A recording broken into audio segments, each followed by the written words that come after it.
All right, now we're going to jump into directing. Question. The director has a great deal of control. The director is all-powerful and tells everyone what to do except for the producers, who bankroll the production.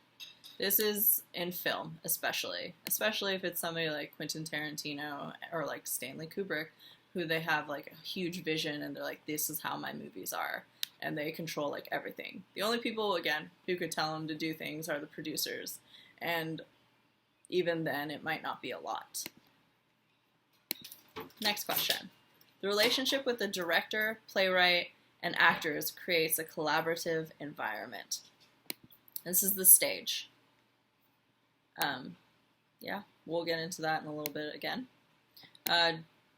Next question.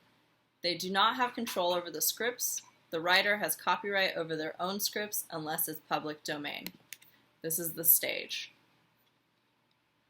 So what that means is a lot of time in like TV and film, you are not one writer, but you're a group of writers, and you all kind of forfeit your rights to the characters you create and to everything because you're giving it to the company. So if you're writing a movie for Pixar, Pixar owns it. You don't own it. Or in TV, if you're creating characters on SNL and you're writing for SNL, SNL owns it. You don't own it. You forfeited the right by being one of the writers on the show. But with a playwright, they're the only person who writes it, and they're the only person that can make changes for a while, but they're just the only one. All right.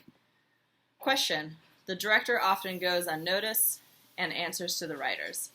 This is tricky. It's screen, but TV. The TV writers, because there's a whole bunch of them, they're the ones who kind of like have control over the show, and they're the ones who are always with the show. Directors on TV shows, I don't know if you've noticed, they're not always the same person. Like, really take a look if you like a TV show, like see who it was, what episode it was directed by, because it's not normally the same person. Sometimes they'll give somebody a whole season, but sometimes they won't. On Supernatural, for instance, like they always have a bunch of different directors, and sometimes they've even let like Jensen Ackles, who plays Dean, direct some episodes later on, or the guy who plays a trickster, he's been a director on a couple episodes, and so they just kind of like let other people who like know the show eventually just kind of like take turns, and they like figure it out like that. So it's mostly the writers who you have to listen to on TV. A little bit about directors. The ensemble of a theater production leads to more voices being heard and more creative individuals working together rather than a solitary authority telling everyone what to do. There is no director's cut. So this is like what I was saying before. Theater is a little bit more collaborative.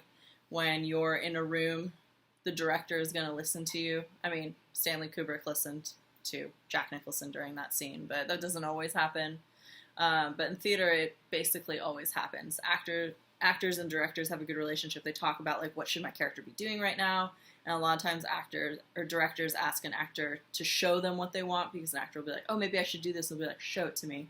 Let me see it. And they always tell actors not to hold back and to just try whatever weird things they need to do because they want to see it and they want to, like, envision it with them and kind of get to that level with them. And the same thing with playwrights.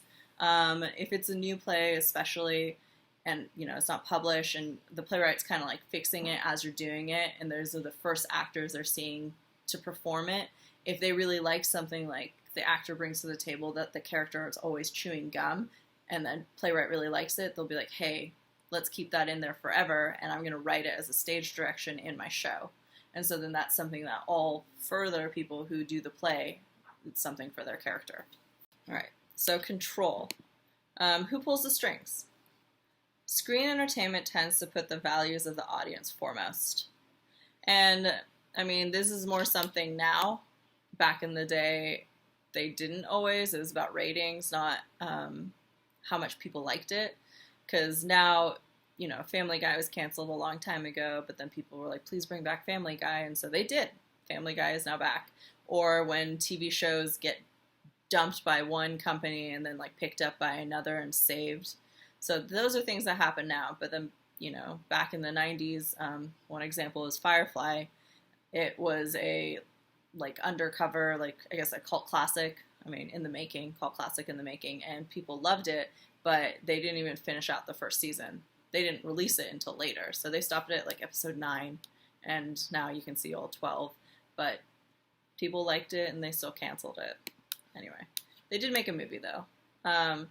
Theater tends to value the voice of the artist. Sometimes theater and independent filmmaking will often combine both considerations. So they'll listen to the audience, but then they'll also listen to what the artists need. Content control. I'm going to have some vocab definitions for you, so here we go. Screen entertainment policies. Oh, no, this is not what I'm talking about. All right. Control. Content. Screen entertainment policies are dominated by a small handful of executives. Hundreds of differing political views are promoted by thousands of theaters across the U.S.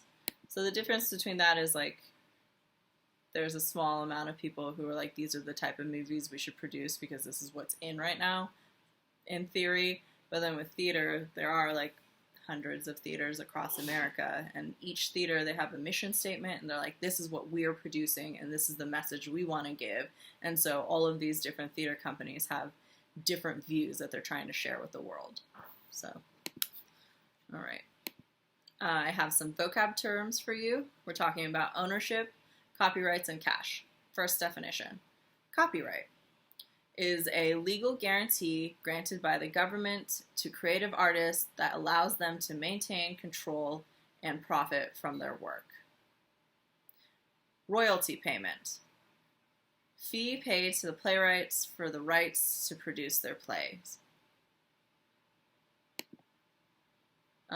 Public domain. Once a playwright has been dead for 70 years, his or her plays become public property. I'm going to give a couple examples of this. So we all know who Shakespeare is. Shakespeare's been dead for like hundreds of years. So we can do whatever we want to his plays. If we want to cut out whole like sections of it, and we're like, I hate this speech, we can cut it out. If we want to make Romeo and Juliet in space, we can do that. Sure, whatever. If you want to make everybody in Romeo and Juliet gay, and it's like just a whole cast of women and like they're lesbians, you could totally do that too. There is nothing saying that we can't do that, because it is, copyright is dead and it's in the public domain and we can do whatever we want. But another example is this guy, his name is Samuel Beckett. He wrote a play called Waiting for Godot, which is 5 male characters. And this theater company tried to do, they were like, great idea, let's do it as 5 women. But since he died in the 80s, he has a foundation that is protecting his wishes and his rights and protecting his copyright.